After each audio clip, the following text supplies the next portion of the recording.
My parents didn't think a girl needed an education, so they chose not to save any money for me growing up.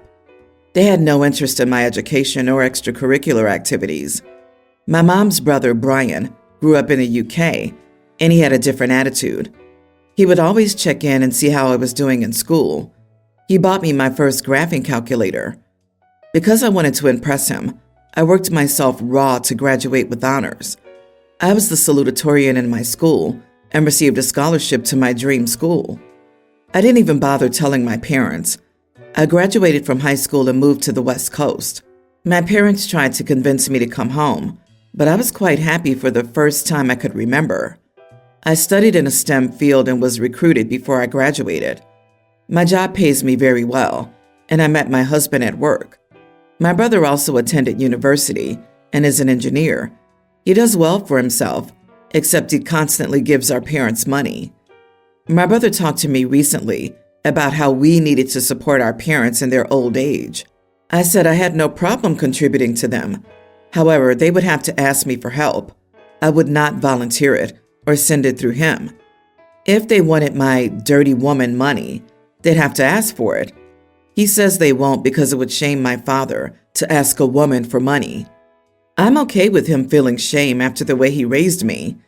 My brother says I'm being an idiot, and it doesn't matter, since my parents know where the money will be coming from. I think that my father and mother need to get over themselves. Am I the idiot for telling my brother that if my parents need money, they can ask me for it themselves? Not the idiot. Your parents' patriarchal view of the world is the real idiot here. Also, maybe your brother is a bit for being a patriarchy enabler. He benefited from it a lot. Now it's time for him to pay back mommy and daddy. Your parents want your money, and dad needs to let go of his ego to ask for your help. The heck with dad's shame. You made an incredible life for yourself in spite of their lack of support. Thank heavens for your uncle. I wouldn't help them at all, but I'm petty that way. My parents didn't think a girl needed an education. OP's parents are so open-minded, their brains fell out, if they ever even had a brain to begin with. I don't know why, but I suspect that your brother wouldn't tell parents that OP gave them money. OP, your brother wants to get credit for your money. If your parents' fragile ego is more important to them than being able to pay their bills, that's on them. Honey, you're not being petty. People who treat you poorly your whole life should not expect to get anything positive in return when they need something from you, especially if it's the kind of thing you wouldn't be able to help with if you had been held to their standard and lived to their requirements or rules.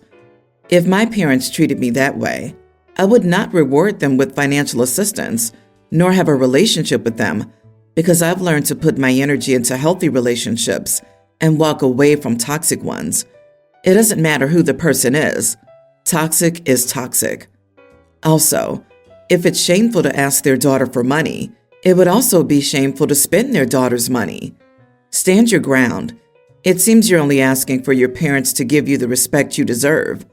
Your hard work is paid off, and your parents should recognize that. If their pride is that important, well, they made their decision. Kudos to Uncle Brian for recognizing and fostering your potential. He probably felt sorry for his sister, who married such a misogynistic sack of crap. My mom and I decided to have a heartfelt conversation while enjoying dinner at a local restaurant. We were discussing some deeply personal matters and needed a quiet, private environment. However, the entire experience got derailed due to a persistent and annoying waiter. At first, the waiter seemed friendly, which we appreciated, but as our conversation progressed, the waiter transformed into an annoying pest. They kept interrupting us, demanding our attention by asking how the food tasted, attempting to upsell us on various items, and hovering around our table. Their constant interruptions were becoming incredibly grating. At one point, I decided to take a stand. I politely, albeit firmly, asked the waiter not to come back to our table unless we explicitly signaled them. I explained that our conversation was important and that their persistent interruptions were disruptive. They seemed taken aback, but they did give us some space for a brief period. However, the waiter apparently complained to the manager about my request for some peace and quiet. The manager came over to our table to address the situation. While the manager understood, I couldn't shake the feeling that I was being treated like the bad guy here. Am I the idiot for telling this annoying pest of a waiter to leave us alone during a serious conversation? Could I have handled this differently? Or was my plea for some understanding and space reasonable, considering the circumstances? You are the idiot, 100%. Needed a quiet, private environment? Then go to one. You went to a public restaurant where someone's job is literally to go to your table throughout your time there. You sound terrible to interact with. I doubt he'd complain to his manager. The manager likely asked why he was avoiding the rude people at that table, as it's his job to watch his tables. And the way you called him an annoying pest? Have some time to reflect. You are the annoying person who chose a public restaurant when needing a quiet, private place. Entitled and rude. What a load of crap. There is no reason for the waiter to keep pestering the patrons, even after they say that they'll beckon the waiter when needed. Nobody goes to a restaurant just to gulp down their food and leave. The whole point of going to a restaurant is to be social, to eat and hang out with someone. If you're a waiter and behave like that waiter in the story, you'd be a super annoying waiter. In Europe, this isn't an issue. The waitstaff takes your order, delivers it, and then leaves you alone to enjoy your meal. You signal them for the check. They hover in the States because they're dependent on tips. Not the idiot. You were polite. I have no idea why the waiter escalated it to his manager. I, 20 female, was invited to my friend's, I'll call her Leah, 20 female, house for dinner last week. And it has led to some weird things. For the background, I have a lot of medical conditions, including asthma and extreme allergies. My friend likes to joke about how fragile I am. My friends and I went out 2 months ago. I didn't bring a purse, so I had Leah hold my inhaler in her purse. At first she said, "Stop joking, I know that's fake." But after I pulled it out and used it, she seemed surprised. She apologized and we moved on.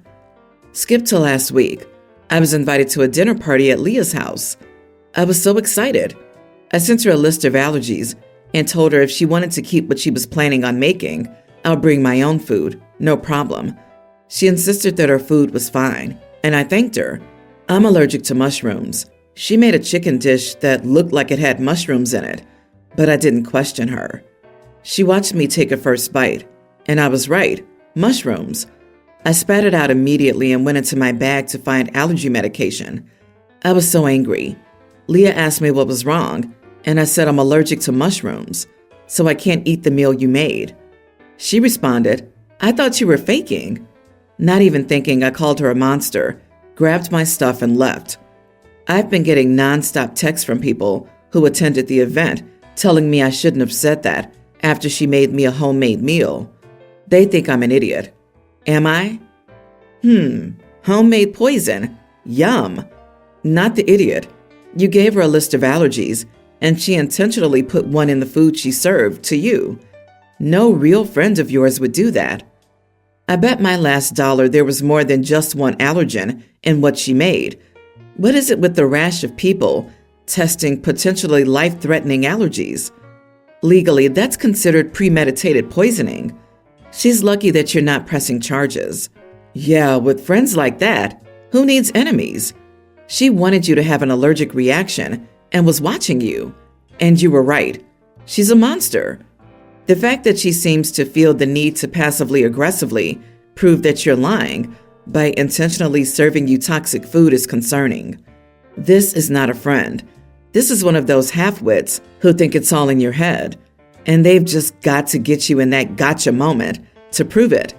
Stop being friends with her and anyone who sided with her. You don't need her.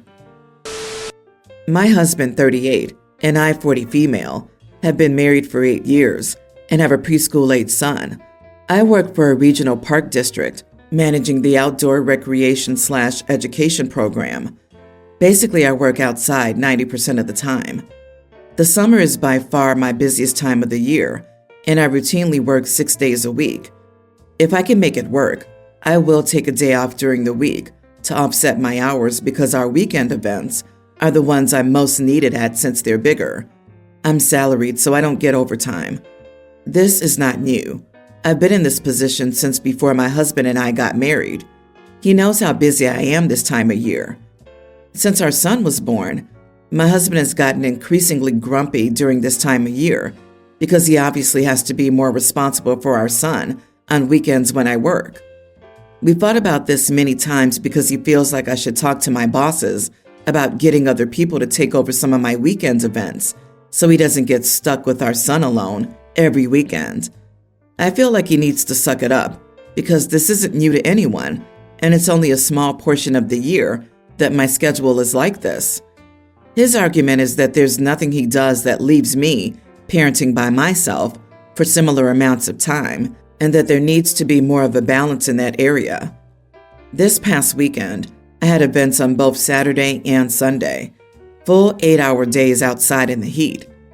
By the time I got home both nights, I was exhausted and just wanted to shower and sleep. I tried to watch a movie with them Saturday night, but fell asleep on the couch. Last night I crashed by 8 p.m. This morning I told my husband I would work from home for a bit in the morning to offset my hours. But after my husband took our son to daycare and I started looking at emails, I changed my mind and took the day off to get some rest and maybe do a few things around the house. I must have fallen asleep on the couch because I woke up to my husband making himself lunch in the kitchen. He regularly comes home for lunch because his office is nearby.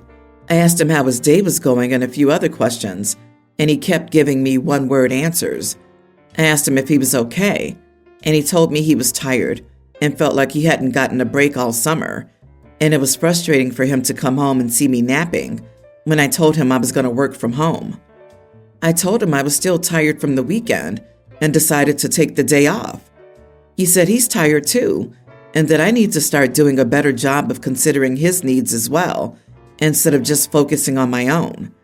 He said it's not fair for him to work 5 days a week, then be a solo parent all weekend, while all I do is work and sleep. I told him that summer's almost over, so my weekends would free up again soon. But all he said was, since you're rested now, you can pick our son up from daycare. I won't be home for dinner. You are the idiot. Not for the day off. Everyone should get one from time to time.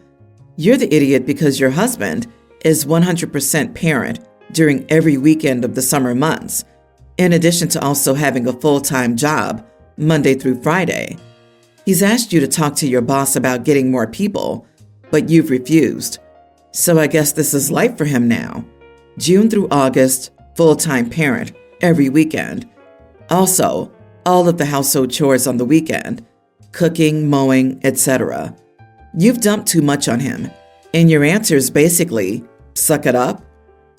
OP works for a regional parks department, and public sector work, getting more people, is not really a thing. Staffing is dictated by funding, not needs, and some uses are legally mandated. That goes double for programming stuff. On top of all that, thanks to how open the public sector is legally required to work, we also have to deal with the bureaucracy is too big and keep costs down BS from the public, which means higher-ups try to go longer without filling positions if they can to show we're saving the taxpayers' money. Talking to her boss won't help. She's not the idiot. Then she shouldn't have a kid. It's time to look for a different job, since this one is no longer feasible with her home life. I feel like if these roles were reversed, that's what we'd hear.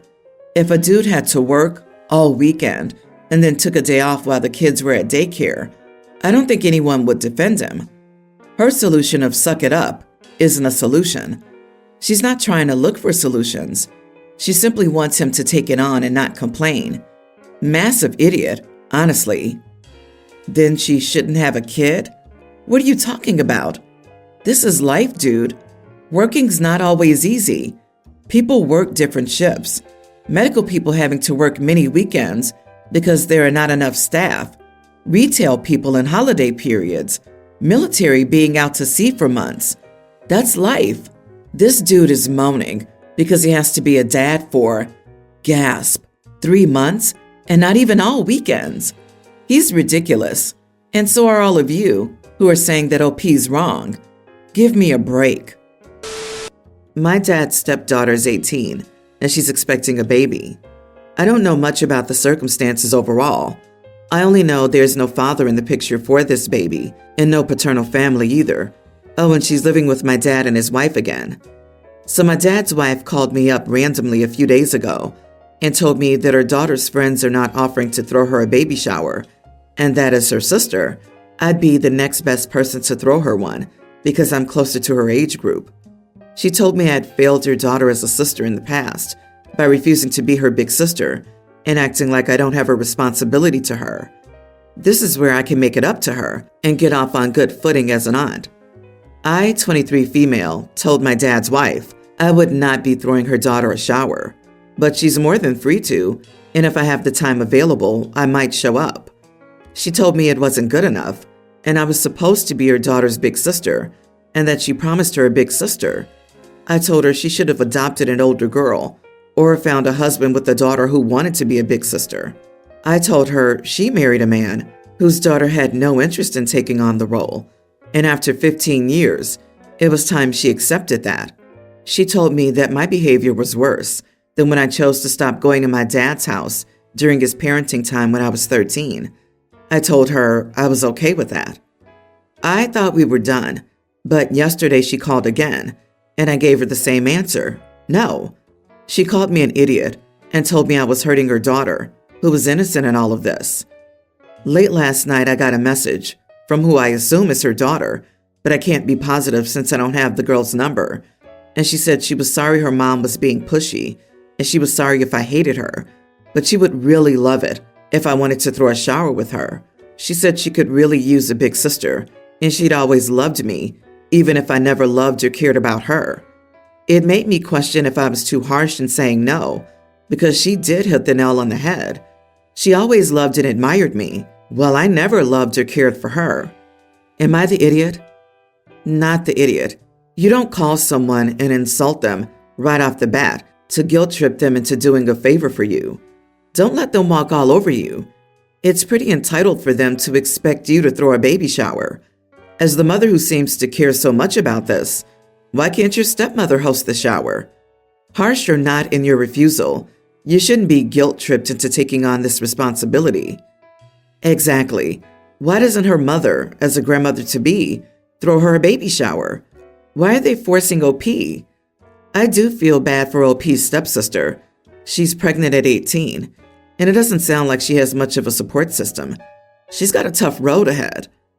OP, maybe you could try to be a little nicer to the daughter, at least. Even if you don't want to see her as a sister, just treat her like a friendly acquaintance. Why doesn't her mother, as a grandmother-to-be, throw her a baby shower?